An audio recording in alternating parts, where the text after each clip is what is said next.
If your Koorui monitor has a perfect picture but absolutely no sound, don't worry, this video will fix it. Follow these steps and you'll know the exact reason your Koorui has no sound. Step 1. Check for speakers.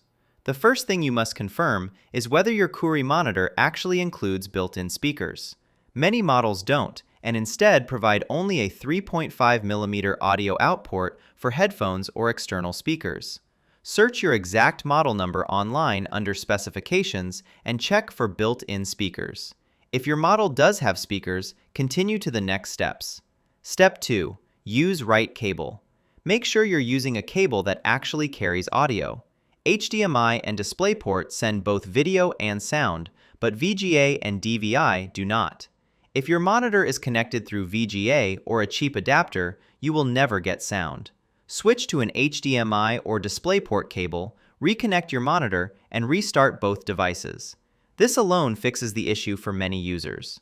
Step 3. Set audio output. Even if everything is plugged in correctly, your computer might be sending sound to the wrong device. On Windows, click the speaker icon and choose your Koorui monitor or the HDMI output from the device list.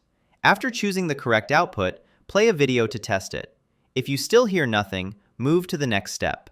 Step 4. Check volume and mute settings. Your monitor has its own internal audio settings. Open the on-screen display using the buttons under the screen, then go to the Audio or Sound section. Make sure the monitor's volume is turned up and that mute is turned off.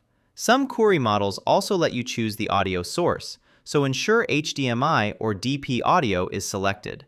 Step 5. Update audio driver. If sound still doesn't work, your computer's drivers may be outdated. Update your graphics drivers, because HDMI audio often runs through the GPU. So, open Device Manager, go to Sound Devices, and update any HDMI or digital audio entries. Restart your PC afterward and test again. Step 6. Test with another device. To confirm whether the issue is with your monitor or your PC, connect the Koorui to another device. If sound works on the second device, the problem is with your computer's settings or drivers. If there is still no sound on any device, then the monitor's speakers may be defective.